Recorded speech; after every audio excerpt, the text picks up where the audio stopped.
Go ahead and crack your Bibles open to Revelation chapter 6. For those of you who have been here a while, I want you to acknowledge the fact that the last 2 weeks I've gone through a whole chapter. That's pretty amazing. And there's even a 2-chapter morning coming up, possibly. Don't hold your breath, but it's a possibility. Let's just pray together and believe that the Lord has something to speak to us this morning from His Word. Father, on this Mother's Day, I pray that they would be encouraged. Lord Jesus, it might be a little different way than a normal Mother's Day, but I pray that their hearts would be encouraged and all of ours would be encouraged this morning. Lord, speak to us through your word. I pray, help me, Lord. Help us. Jesus, we are calling on you to help us be hearers of your word so we can be doers of your word. Help me as I speak your word, Lord. May your word be clear. May we see you in it, who you are, your goodness, your greatness, your power, Lord. Refresh us, Lord. Invigorate us this morning. Restore us. Give us joy. Thank you, Lord. The joy of the Lord is our strength. Now we lift this time to you in the name of Jesus. Amen. Amen. In Psalm 74, you can mark down Psalm 74, 9 through 11. This is a psalm of Asaph, who was a worship leader. I love this guy. I trust if things go like I had planned this morning, I'm going to take us through actually Psalm 73 a little bit later today. But Asaph was a man of intense honesty. Intense honesty. And in Psalm 74, he writes, you can tell he's got question marks just floating in the air above his head. Can you see when you see it in their eyes, they're question marks. They're just wondering what in the world is going on. And in Psalm 74, 9 through 11, he asks this question, and he makes this comment and then asks a question. Speaking to the Lord, he says, we're given no miraculous signs. No prophets are left. And none of us knows how long this will be. How long will the enemy mock you, O God? Will the foe revile your name forever? Why do you hold back your hand, your right hand? That's the hand of power, the hand that moves in power and might. How long will you hold it back? Then he says, take it from the folds of your garment and destroy them.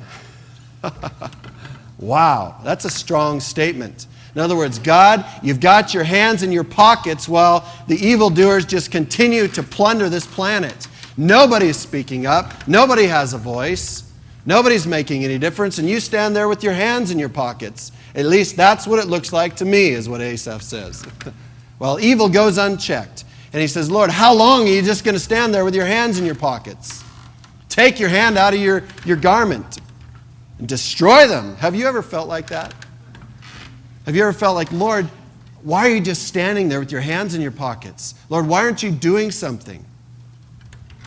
If you haven't felt that way, wow, I tell you, that seems to me to be part of the human experience. And I believe in Revelation chapter 6, Jesus answers the question that Asaph has posed very resoundingly, very solidly, with many exclamation points.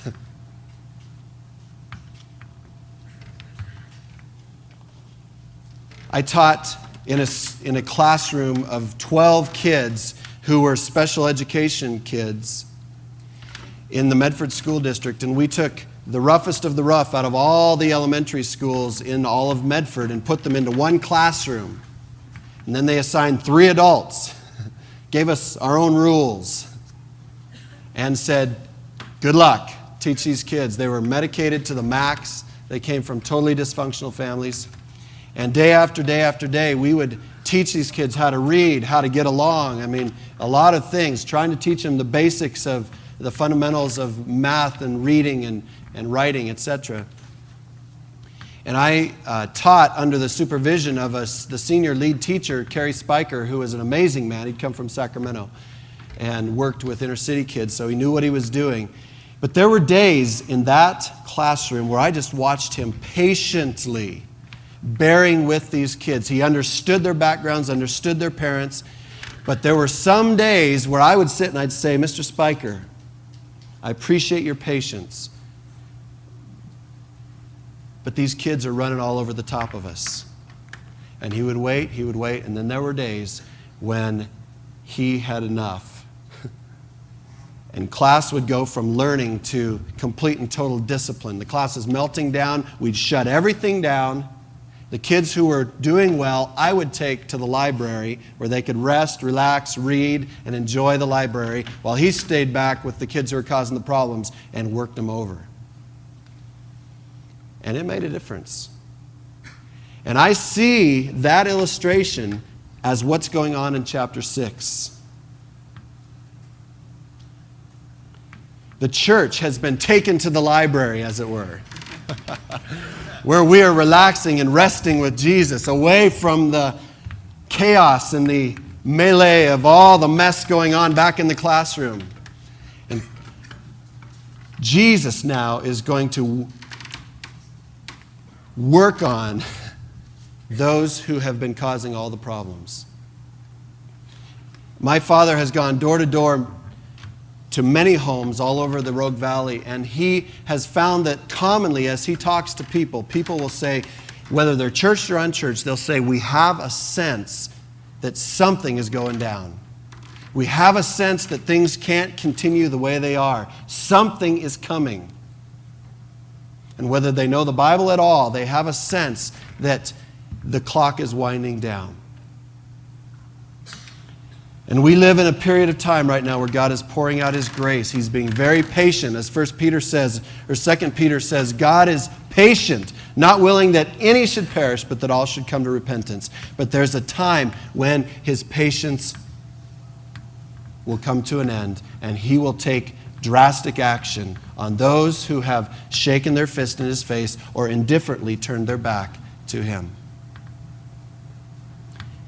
And in the first 5 chapters, we've seen Jesus in chapter 1 displayed as the risen, magnificent Savior and Lord. In chapters 2 and 3, we've seen Him as the loyal, diligent, all-knowing, all-seeing pastor of the church, the leader of the church, the senior pastor of the church. And Jesus is the senior pastor of the church worldwide, as well as this church right here. In chapter 4, we saw the Father on the throne, sovereign, sitting on a throne that is planted in heaven, will not be moved. God is in control all the time. He does what He wants, when He wants, with whom He wants, despite what anybody else wants. God is completely all-powerful and in control of everything. And then in chapter 5 last week, we saw Jesus, who paid the price with His life, and it has the power and ability to bring this planet back to where it started, bring it full circle, back to a place like it was in the Garden of Eden, to redeem this planet and set it right. He's the only one who has the power to do it. He's the only one who stepped up when the mighty angel says, who is worthy, who is able to come and take the scroll, the title deed of the earth, and to unseal the seals, to open it up and to fulfill what was written in it. Only Jesus could step up. Only He has the power. And so in chapter 6, we enter a completely new era of the book of Revelation. For some of us, it's what we've been waiting for. The blood and guts, the gore. And we're going to get into it this morning. And I believe it's going to be a very interesting study. I need to move quickly. There's so much to cover. Let me just say this as I continue to introduce this passage. If you study the history of the world, it is a history of rebellion against God. It started in chapter 3 of Genesis, where Eve, deceived by the serpent, disobeyed God. Adam, with his eyes wide open, disobeyed God. They were cast from the garden, and then story after story after story. Before the flood, total, blatant rebellion against God. Only one family was found on the whole face of the earth whose heart was towards God. You have the Tower of Babel, chapter 11 of Genesis, where God said, go, fill the whole earth. They said, no, we want to make a big city and build a tower where we can worship our own gods. And they rebelled against God.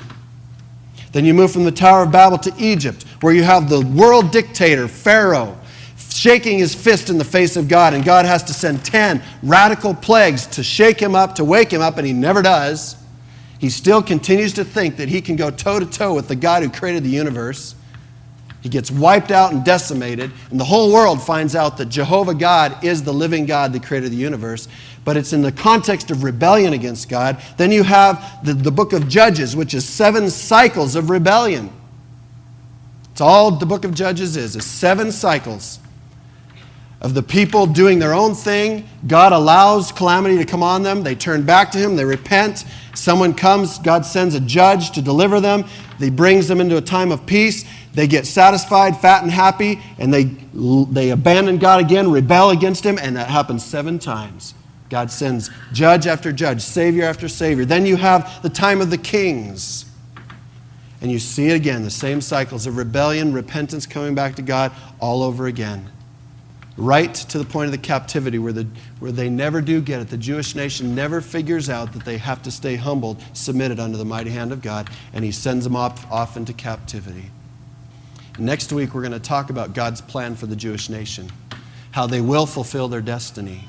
God has called them with a very specific purpose, and they will fulfill that purpose. The Jews are still on God's agenda. He still has a plan for the Jewish nation. We're going to talk about that next week. But here in chapter 6, we see God, Jesus Christ, the Lamb, shifting into gear, putting down rebellion, says, I've had enough. I'm up to here. My patience is done. It's time now to set things straight. And that is so comforting to me to know that there's a time coming when Jesus will set everything straight. Know that he will. Now let's read about it. And I saw when the Lamb, speaking of Jesus Christ, broke one of the 7 seals. It's a scroll, the title deed to the earth was 7 seals that sealed it up. And I heard one of the 4 living creatures that were around the throne, that were waiting on, worshiping Jesus, saying with a voice of thunder. Now we remember from 2 chapters ago, when thunder resonates, it's a sign of judgment coming.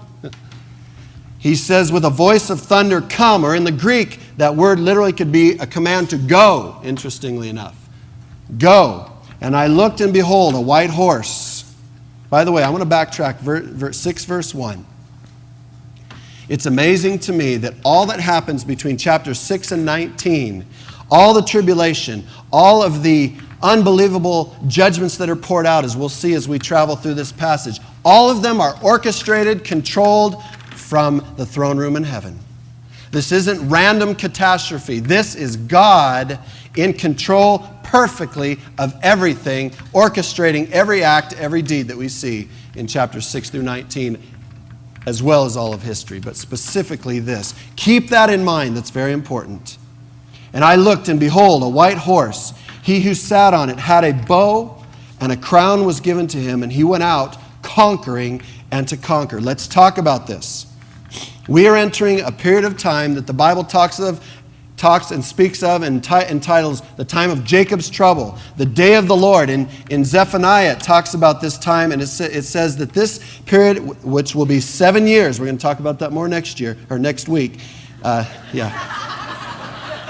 Next week.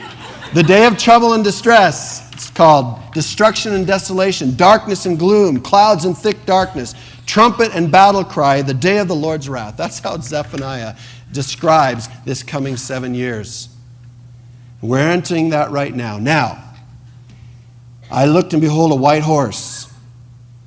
He who sat on it had a bow, and a crown was given to him, and he went out conquering and to conquer. Now, the obvious question is, who or what is this, right? Well, let's answer that. First of all, I want to say this. Having studied, I know this, there are many different opinions as to who this is or what this is. I'm going to share with you what I believe is the clearest from this passage and in the flow of this book. There are some that say this person on the white horse with a bow and a crown is Jesus himself. Because in chapter 19, Jesus comes back with the army of heaven riding on a white horse. So they say, well, this person is riding a white horse. It must be Jesus. I don't believe that's the case, and I'll share with you why. As we read through this passage, we find out that after this white horse, following this white horse comes war, famine, desolation, persecution. When Jesus comes, he eliminates all of that. I don't believe this is referring to Jesus at all. I believe it's referring to the Antichrist. Now, who is that? What is that? Let me give you a picture of why I believe that. Number one, the Antichrist is a want-to-be or a counterfeit of the real Christ. Christ means the Messiah, the anointed one, the one who releases and redeems, who sets free. The Antichrist is a false type of the Christ. Anti means false, pseudo, or even against Christ. Now, let's look at the contrast between Jesus in chapter 19 and the Antichrist here and tell you why I believe this. They're both riding a white horse. It says of this person riding the white horse that he had a bow and a crown was given to him. When Jesus comes back in chapter 19, you don't have to turn there, he will have a sword and he will have a crown on his head as well. The crown on the head of this particular individual is what we saw in the Olympics. Again, a wreath. It is a picture of someone who has been victorious or who has conquered. The crown that Jesus wears in 19 when he comes back is a royal crown. It's called a diadem. It's a crown that is put on a king, a ruling, reigning king. That is not what this person has. He has a Stephanos, a temporal crown that says he is a conqueror. A white horse is a picture of a conqueror. When a Roman emperor or a Roman general won a victory, he would ride into Rome, ride into the city on a white horse. It's a picture of someone who conquers. Now let's move on. I believe that he's a counterfeit of Jesus who will come in verse 19, or in chapter 19. And here's the thing that we have to understand about Satan. Satan is a counterfeiter. He's never created anything original in his life. Everything that he does is a counterfeit of what Jesus does. Jesus is full of love. So what does Satan do? He fills us with lust, or he tempts us with lust.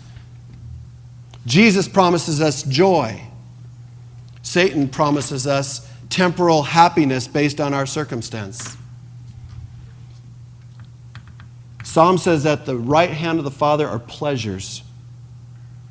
The enemy promises us artificial highs. That when we come down, there's a hangover. He's a counterfeiter. We'll find out later in chapter 7. I'll give you a little preview.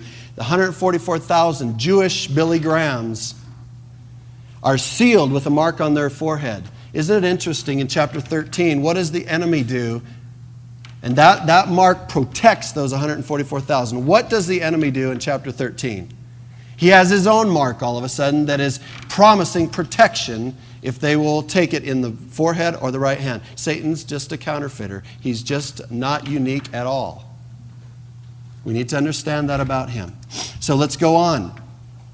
In Matthew 24:4 and 5, Jesus said to his disciples, he said to them, "See to it that no one misleads you, that no counterfeit comes along and tries to pawn himself off as the truth." Then he goes on to say, "For many will come in my name, saying, 'I am the Christ,' and will mislead many."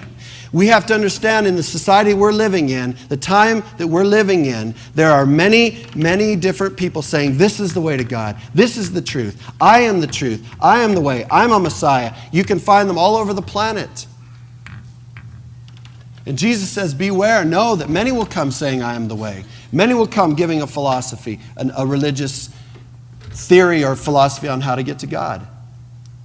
Jesus said exclusively, "I am the way, the truth, and the life." We know that.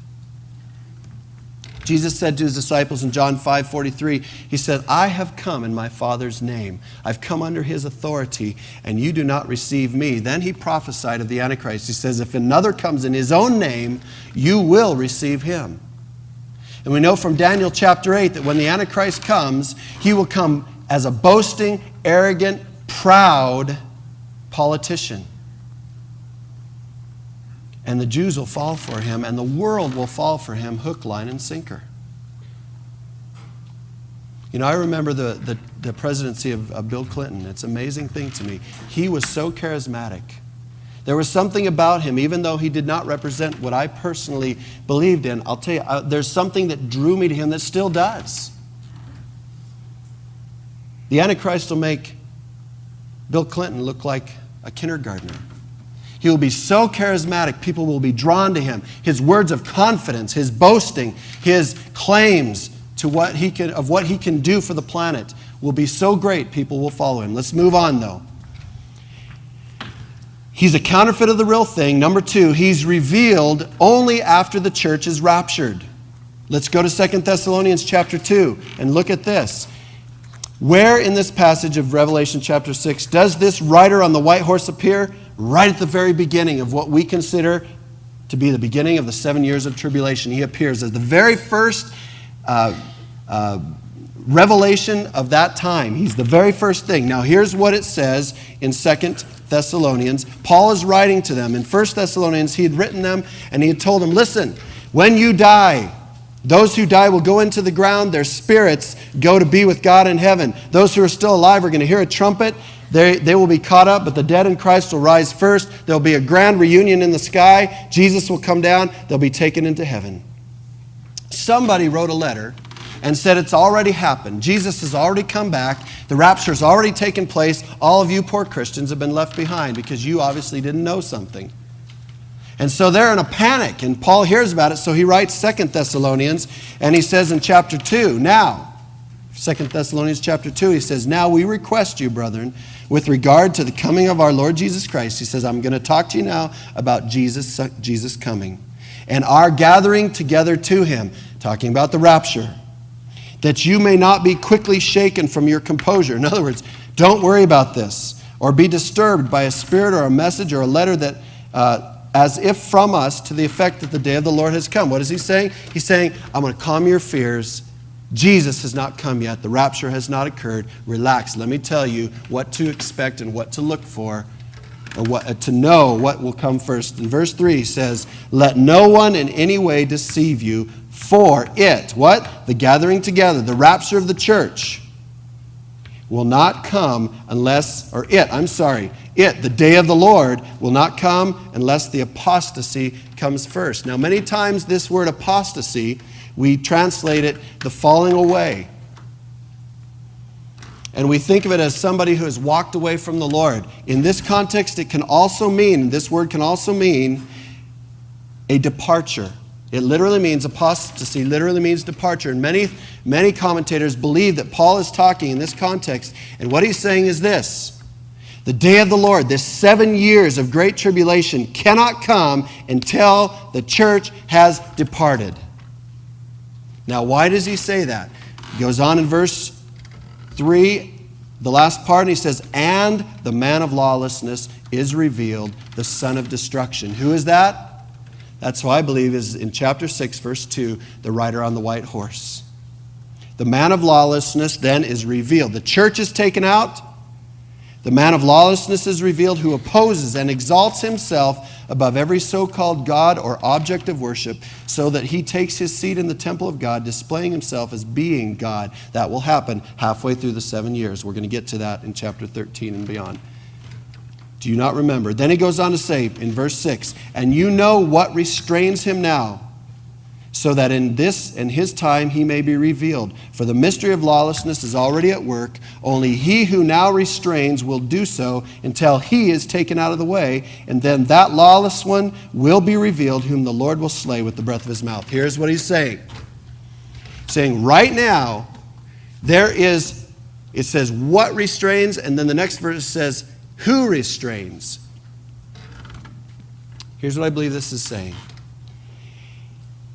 The Bible says very clearly that as the church, believers who God dwells in, the Holy Spirit lives inside of us. We are, what Jesus said in Matthew 5, the light of the world and the salt of the earth. As salt, we preserve. They would rub salt into meat to keep it from rotting. We as believers are on this planet. We're rubbed into our culture. We're in our culture, keeping it from rotting. When an issue comes up that is not right, by God's grace, we have the guts to stand up and say so. There are many organizations that are pleading for, fighting for truth and what is right. Think about schools where all who stand for what is right and who stand for Jesus Christ, they're gone. Think of our government, everybody who stands for what is right, who lives in a way that the Bible prescribes, who stands for Jesus Christ, gone. Think about your workplaces. Think about the whole planet. Snatched away. All those who stand for righteousness, who hold back a tide of evil, they're just evacuated from the planet. Until we're gone, this one who comes in and deceives, we know about him. We know his agenda. He cannot come until we're gone. When it says who and he, it's the Holy Spirit, that's the he, living in the who? The church. And until we're gone, this man, this rider on the white horse cannot appear. The voice from heaven will not say, go, do your thing. He won't release the Antichrist, the one who will deceive the world. He's only revealed after the church is raptured and the restrainer, the church, Jesus Christ, is taken out. Now, let's find out one more thing about him. The third thing about him is that he is introduced as a peacemaker.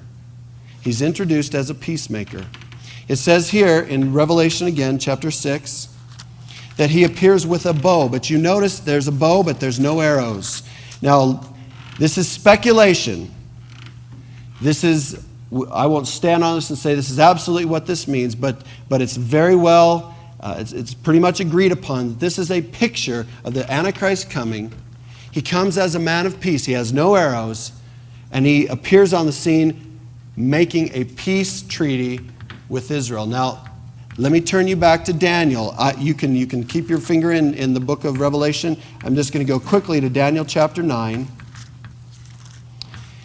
Verse 27, talking about this, he's called the prince who is to come in verse 26. And in 27, it refers to him and says, he will make a firm covenant with the many. That's talking about in the context, the children of Israel, the nation of Israel, for 1 week.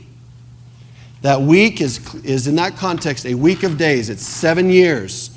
And I wish I could take the time to develop all of this. But what it's saying clearly, and I'm going to try to develop this next week, is that he will make a covenant, a treaty with the Jewish nation for 7 years. But it says in the middle of the week, at 3.5 years, he will put a stop to the sacrifice of grain offering. He's going to break the treaty, and we'll learn about that more as we progress. So he comes as a man of peace. The way that we know that the 7 years is starting, the way the clock starts ticking, the way that we know when the stopwatch has clicked on is when we see a leader who rises out of Europe, the revived Roman Empire. He will sign a peace treaty with the children of Israel. He'll bring peace to the Middle East, or a false peace. It will last only for 3.5 years. He will go back on his peace treaty. He'll turn on the Jews. We'll have the greatest Holocaust the world has ever known with the Jewish nation at that point, but that's down the road. We'll talk about that later. But he will come on the scene as a peacemaker.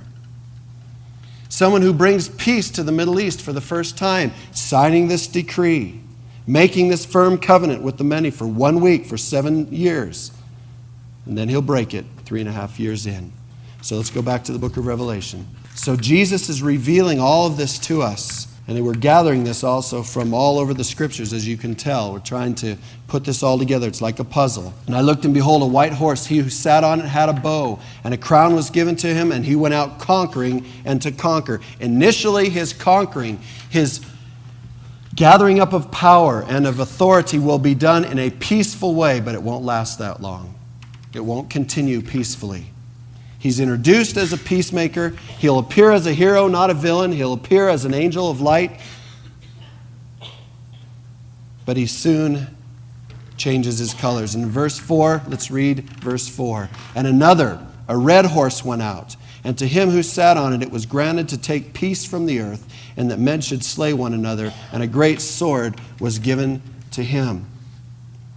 Again, many commentators believe that this is the same rider, just a different horse. Same person, but he's changed his colors. He started as a man of peace, a person who came as the Savior for the Middle East and the world. But like most politicians, unfortunately, the goal is not to help, but is to gain power and to gather power. And especially in the heart of this person, this man, he will shift from a man of peace to a man of war. He begins by diplomacy, political maneuvering, and resorts to warfare and bloodshed. In Daniel 8:24 it says this, he will destroy to an extraordinary degree. He will destroy many while they are at ease. Daniel 8:24. He will destroy and slaughter. He will justify his acts in the name of one world unity. I believe that that's what he will use to justify. We have to eliminate certain people to bring in one world unity. We saw that during the reign of the Third Reich under Hitler. Groups of people were systematically eliminated. And he will do the same thing. He will do the same thing. The bottom line is he wants control of everything. He wants control of everything. The history of the world really is a history of warfare. One historian made that very clear. The history of the world is a history of war, of shedding blood, of conquest. We have more capacity today to take life than ever before in history, whether it be what's going on in North Korea, in Iran, in Pakistan, in India, nations with nuclear arms, capacity to blow the world up dozens of times over. We have germ warfare. We have all sorts of different ways in which we can destroy this planet, take lives wholesale and quickly. A little practical application for each of us. James chapter 4 comments on warfare. You're welcome to turn over there with me. James chapter 4, he says this.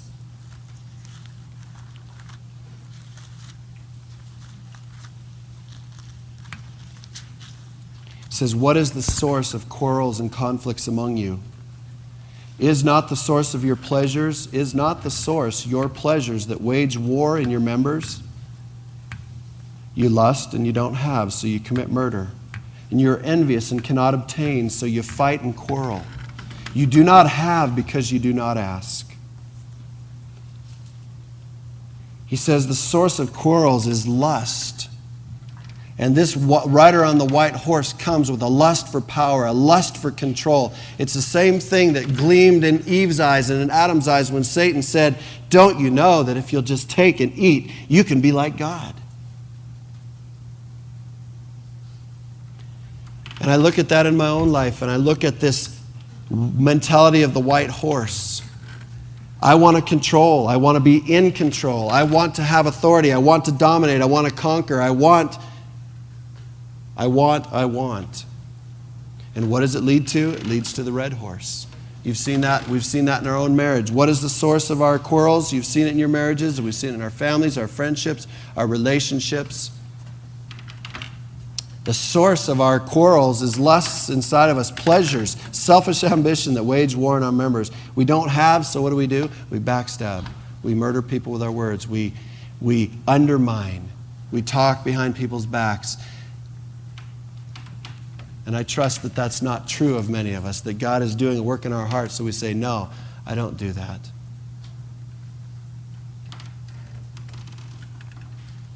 We fight and we quarrel. It's the red horse mentality, the second horseman, a war caused by a lust for power. Then he goes on. Well, let me just say, Philippians chapter 2 gives the Lord Jesus' approach to life and to interaction with other people. It says this in Philippians 2, 3 through 11, do nothing out of selfish ambition or vain conceit, but in humility consider others better than yourselves. Each of you should look not only to your own interests, but also to the interests of others. Your attitude should be the same as that of Christ Jesus, who being in very nature God, did not consider equality with God something to be grasped, but made himself nothing, taking the very nature of a servant. Being made in human likeness, being found in appearance as a man, he humbled himself, and he became obedient to death, even death on the cross. Therefore God exalted him to the highest place. Jesus' way is the way of servanthood. Jesus' way is the way of laying down his life. The way of the Antichrist, the way of the enemy, the way of Satan, and the way of the world is grab it, nab it, go for it. Run over people to get to the top. It's a lust for power. It's lust. It doesn't care about people. And it results in warfare, conflicts, quarrels, murder. And that's the story of our world.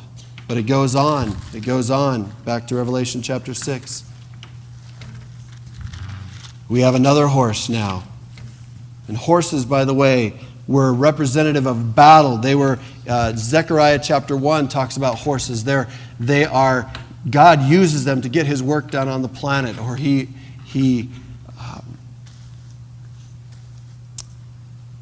they are his agents on the planet. Horses are symbolically.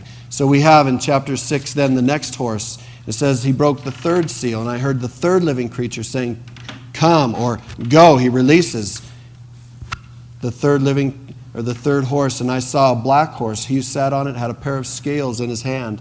And I heard, as it were, a voice in the center of the four living creatures saying, a quart of wheat for a denarius, and 3 quarts of barley for a denarius, and do not harm the oil or the wine. A lust for power leads to warfare, conflicts, quarreling, which leads to famine, a lack. And that's been a common thread. Warfare creates famine. And in this 7-year period of time, there is going to be this leader rise up. He comes as a man of peace. He resorts to warfare. Not long after that, warfare results in lack and famine on the planet. It's interesting here. It says a quart of wheat for a denarius. A denarius was a day's wage. A quart of wheat was, for a family, 1 meal. So what he's saying here is the shortage is so great that it takes a whole day's wage to buy 1 meal for your family. We're talking major lack, major famine. Then it says, and a denarius for 3 quarts of barley. Barley was usually what was given to the horses and the mules and to the animals that worked. 3 quarts of barley could feed a family for 3 meals, but it was a poor man's meal, and you're going to pay your whole day's wages for 3 poor man's meals. We're in a bad situation here. And then it goes on and says, do not harm the oil and the wine. Oil and the wine were for rich people. They were luxuries of the rich. It's so interesting as you study warfare a little bit and study war, that even during warfare, rich and influential people still manage to get good food. It's an amazing thing. I read a story about a man who bragged that during World War II, when all food was being rationed, a lot of people were actually eating cows' tongues. He said, I could have a T-bone steak whenever I wanted to. So there's this discrepancy, even during times of famine, going on during this 7-year period of time. I remember in my World War class in high school, and some of you maybe have read this, that after World War, when Germany was rebuilding, people would literally take wheelbarrow loads of money, 10,000 Deutschmarks, to the store. They would wheel a wheelbarrow full of money to buy 1 loaf of bread. That's similar to the situation going on here. A whole day's wage for 1 meal for a family. There's intense, probably inflation going on. The whole of the planet is in a bad way. And then verse 7. When he broke the 4th seal, I heard the voice of the 4th living creature saying, go. So around the throne, the 4th living creature is releasing the 4th horse. It says, I looked and behold an ashen horse, and he who sat on it had the name Death, and Hades was following with him. And authority was given to them over 1/4 of the earth to kill with sword, with famine, with pestilence, and by the wild beasts of the earth. This ashen horse literally is the word chloros in the Greek, which we get our word chlorine or chlorophyll. It's a sickly yellow-greenish color, likely the same color as a corpse. Riding, and right behind it is Hades, following after him. One person said, Death rides the black horse, and Hades drives the hearse right behind him. And so you have death, this death by, authority was given to them over 1/4 of the earth to kill, 1/4 of the earth, with sword. In this case, very likely it's different from the sword given in verse 4. It's the sword of those who, in a time of warfare, in a time of chaos, when government has broken down, it's vigilante forces that have risen up, and they're just taking justice into their own hands. If they need food, they're finding it. It's basically the strong are living, and the weak are getting taken advantage of and being killed. By sword, by famine, again, starvation. Pestilence, talking about plagues that break out as a result of war. It could be even the after effects of germ warfare or nuclear warfare. But plague, disease that breaks out over the earth because of massive warfare and then massive famine, massive shortage and lack. And then by the beasts of the earth. I find it very interesting as you study the beasts of the earth that God used in the book of Ezekiel. You find it over and over and over and over. He used beasts, animals, to bring people to a place of repentance. He would literally allow beasts to begin to terrorize people as a way to get them to come back to Him. You'll find that over and over reiterated in the book of Ezekiel. And here in this passage you find that 1/4, that's about 1.6 million people as we currently stand on this planet, 1/4 are gone, killed by sword, famine, plague, pestilence, disease, or by wild beasts taking advantage of the situation and acting as predators towards people. Now, let me just stop and say this. I read all this and I just say, okay, wow, this is a pretty interesting science fiction kind of a deal. Let's just gut check here. Do we believe the Bible is true? I don't know that everything I'm telling you is right on the money. Not any commentators do know. It's symbolic stuff. It's tough. I mean, I wrestled over this all week, and I'm right there with you guys. But here's what we do know. Famine is literal. Death is literal. Beasts are literal. This stuff is going to happen. It's going to happen as God says, I've had enough.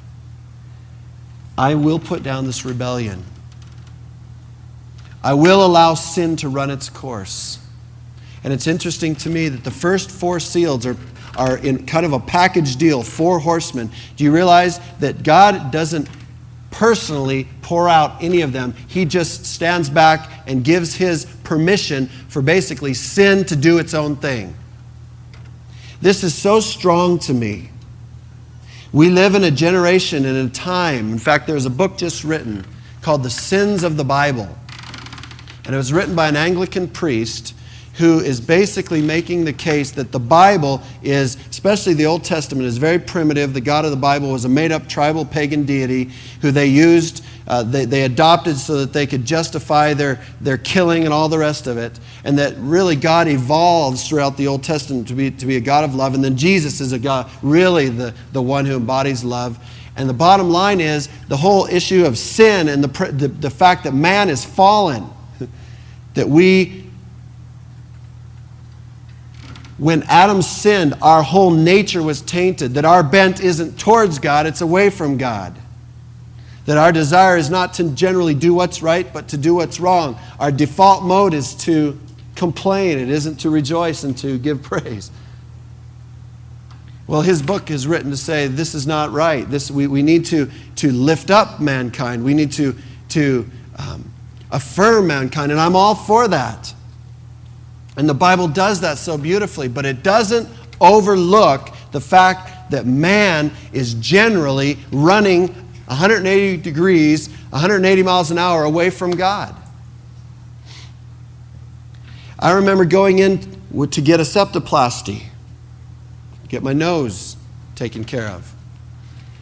And I would have really been scratching my head if the doctor would have looked at my nose, which had a very noticeable bump. He would have looked at my nose, and it was definitely deviated, and he would say, man, that's just a beautiful nose. That's just a beautiful nose. I affirm your nose. I just want you to believe in your nose. I want you to just know that you have this beautiful nose, and it's just perfect way. No, you know what? I had headaches, sinus problems. I still do. The surgery didn't do any good. But anyway, he needed to diagnose me correctly so he could heal me. And when we look at the Bible, and in this passage, God is allowing man, right at the very beginning of that 7 years, to get a beautiful, not beautiful, it's terrible, it's ugly, it's horrendous, but it's an accurate picture of who we are when we try to live outside of him. We're hell-bent on ourselves, selfish ambition, that's the white horse. We're fighting and quarreling to get what we want, that's the red horse. It all results in famine, a famine of relationships, a famine of love, a famine of joy, a famine of strength, a famine of resolve, a famine of doing anything worthwhile. It results in famine, and the ultimate end is death. And that's why the Bible says the wage of sin, or the end result, the payday of sin, is death. And we're seeing it clearly right here. And God is saying, listen, I'm not doing any of this. I'm just standing back and letting you do your own thing.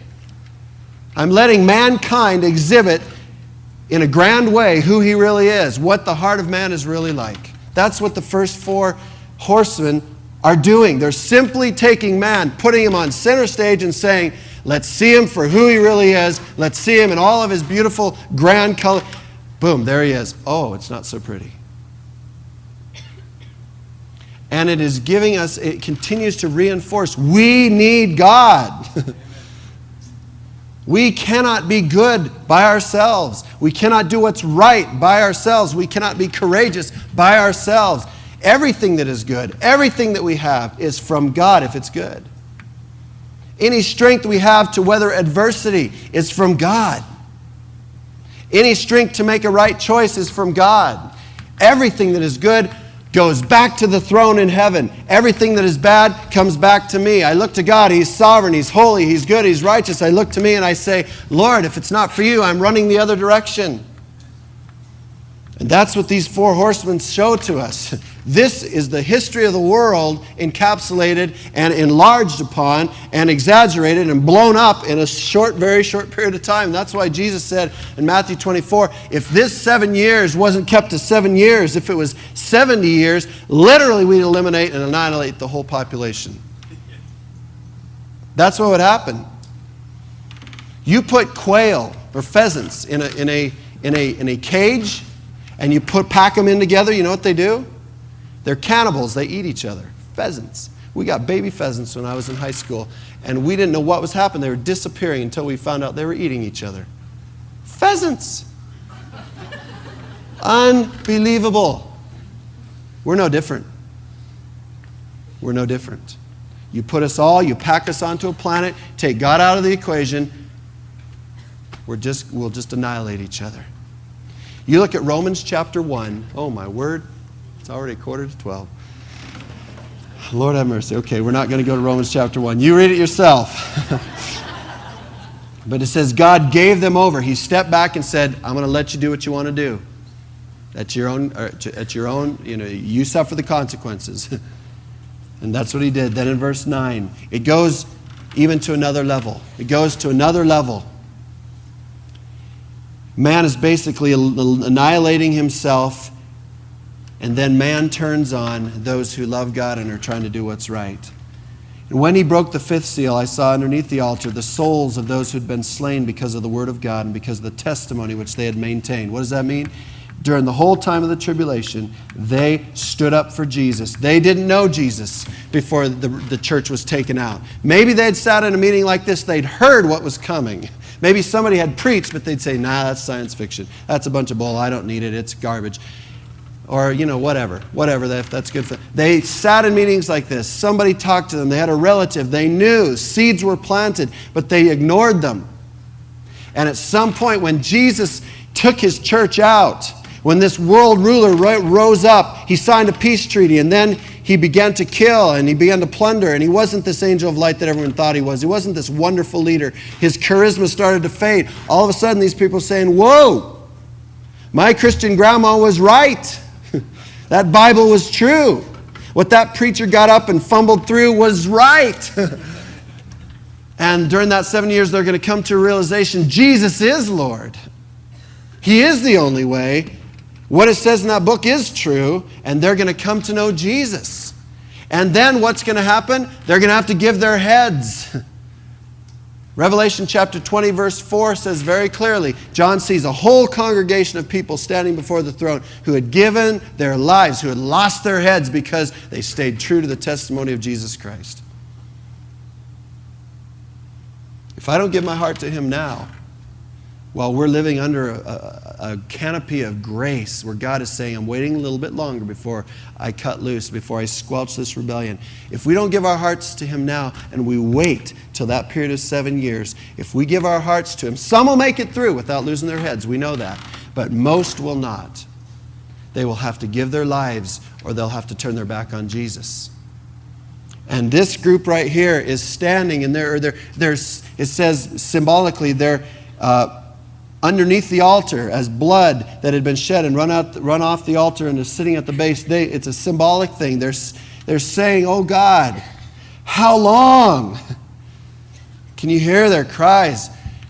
They've given their lives for Jesus. They're watching from heaven as more and more heads are rolling, people who are standing for Jesus. And it looks like evil just rolling over the top of anybody who stands up for the Lord. And they're saying, Lord, how long? How many more have to die? How much more bloodshed? How many more of our brothers and sisters have to give their lives? But here's such a beautiful thing. Lord, holy and true, will you refrain from judging and avenging our blood on those who dwell on the earth? I love the way that they addressed Jesus. They didn't say, Lord, what are you doing? You're cruel. I don't believe in you. You're not loving and all-powerful. They said to Him, Lord, holy and true, will you refrain from judging and avenging our blood? They approached Him with such reverence, with such respect, giving Him the honor that was due Him. You're holy. You're perfect. You're separated from us. Your thoughts are not our thoughts. Your ways are not our ways. And you're true. Everything you says is true. Everything you wrote down in your book, the Bible, it's true. Everything you say about yourself, it's true. We don't understand it all because in our minds, you should stop this bloodshed right now. So Lord, holy and true, how long are you going to continue to allow people to have their heads cut off? Who stand up for you? And He said, I'm going to wait. He said, first of all, it says in 11, there was given to them a white robe. It's a picture of the perfection, the righteousness, and the overcoming victory of Jesus Christ. So even in giving their lives, they were victorious over Satan. Do you realize that? We can't lose if we're Christians. What's the worst that can happen to us physically? We can die. And guess what? Even then, we punch Satan right in the nose. Our death is victory over him. There was given them a white robe, and they were told that they should rest for a little while longer, until the number of their fellow servants and their brethren who should be killed, even as they had been, should be completed also. So for some reason, I'm sure there's a reason and an answer, I don't know what it is, there's a certain number that Jesus was going to allow to give their lives for the sake of the gospel during that 7 years. Maybe because in dying, standing for Jesus, no, I know what it is. Okay, let's just think about this. During the times when Christians were put into the Colosseum and they gave their lives and they sang worship songs while lions were descending upon them and while spears were being thrust through them, how many people sitting said, listen, I got nothing to live my life for. These people are dying for their faith. In the death of people standing for Jesus, there's a greater witness than most of us will ever attain in our whole lifetimes without dying for Jesus. I believe that's probably why he said that. They will influence more people in their deaths than most people do in their lifetimes. That's powerful stuff. Then he goes on. Jesus finally says, enough is enough. Enough is enough. Okay. Enough is enough. The sixth seal. I looked when he broke the sixth seal, and there was a great earthquake. There was a great earthquake. And the sun became black as sackcloth made of hair, and the whole moon became like blood. We've never seen this, friends, in our lifetimes. In fact, we've never seen it in the history of the world. Now, a great earthquake, I studied this out. A great earthquake is technically 8.0 and above. There's an average between 1910 and 2005, there's been an average of one great earthquake per year. A major earthquake is a 7.0 to a 7.9. There's an average of 18 major earthquakes per year, an average of 1 great per year. Now, every great earthquake that I've ever heard of, even the one that hit off the coast of Sumatra that we sent our team to minister to, that area, 9.0, 9.1, 9.2, different stats depending on where you read, that was a great earthquake. In that great earthquake, about 280,000 people lost their lives. There was a lot of damage. God's definition of great is a lot different than our definition of great. Let's look at what happens in this earthquake. The sun became black as sackcloth. This earthquake affects the galaxy. It affects the solar system, is what I'm trying to say. And the moon became like blood. The stars of the sky fell to the earth as a fig tree casts its unripe figs when shaken by the great wind. The sky was split apart like a scroll when it's rolled up. Boy, that's an amazing thought. And listen to this. Every mountain and island were moved out of their places. This literally affects the geography of the whole planet. It says every mountain and island were moved out of their places. This is a great earthquake. And the kings of the earth and the great men and the commanders and the rich and the strong and every slave and free man hid themselves in the caves and among the rocks of the mountains. And they said to the mountains and to the rocks, "Fall on us and hide us from the presence of him who sits on the throne and from the wrath of the Lamb." They knew this was God. They never said that in the other 4 things that happened. The famine, the war, they didn't say that's God. They knew that's man just cannibalizing each other, butchering each other. Here they know there's nothing we can do to make this happen. This is God in heaven. This is sent from the one who sits on the throne. Where can I hide from him? Where can I hide from him? You know, it's so amazing to me, because then he says in 17, the great day of their wrath has come, and who is able to stand? Who is able to stand? Instead of turning to him, repenting of their sin, coming to Jesus and saying, listen, I give up. You've shaken the heavens. You've shaken the mountains. You've shaken the islands. Their heart still was unshaken. Isn't that amazing? That says to me the heart of man is so hard towards God. They still think they can hide from God. And then it asks a very powerful question. Who, for the great day of their wrath has come, and who is able to stand? I'll tell you the answer to that question is, I can stand if I've received the kindness of God that leads me to repentance. If during this period of time, and even during that period of time, I've said, listen, God, I give up. I give up running my own life. I give up trying to make it all work. I give up and I give myself to you. It says at that point that the wrath of God that is meant for you, John says, he who believes in the Son has life. He who does not believe in the Son of God does not have life, and the wrath of God abides, sits, settles, is resident right above your head, abides upon you. Do you realize if today you're sitting here and you don't know the Lord Jesus, the wrath of God, everything that's being poured out right here is over your head, being waiting to be poured out upon your life. But the beauty of it is that when Jesus went to the cross, he took that wrath so that I don't have to take it. He bore my sin. He took my penalty so I can stand here a free man. The wrath of God does not abide on me. The grace of God abides on me. The love of God abides on me. I stand in grace. I live by faith. I have a hope. And I'm not going to be here during this time. I'm gone. I'm going to be settled in heaven, watching it all happen, rejoicing that God is just and righteous and that he is bringing it back to the place of the Garden of Eden, paradise. And I can rejoice and I'll worship him during this time. There's a lot more to come. There's a lot more to come. This is just the beginning. Holy smokes. Holy God. Incredible. So having said that, let's just bow our heads.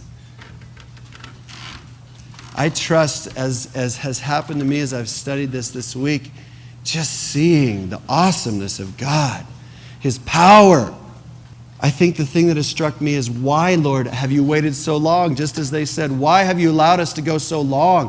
Why is your patience so great? If it were me, I'd just say, call it right now. But he continues to stretch out his grace so that more can come. More can come underneath that grace, receive forgiveness, be cleansed, be washed, have the wrath of God depart from over top of their lives, and experience instead the love and hope and joy of heaven, the expectation of a future and a hope.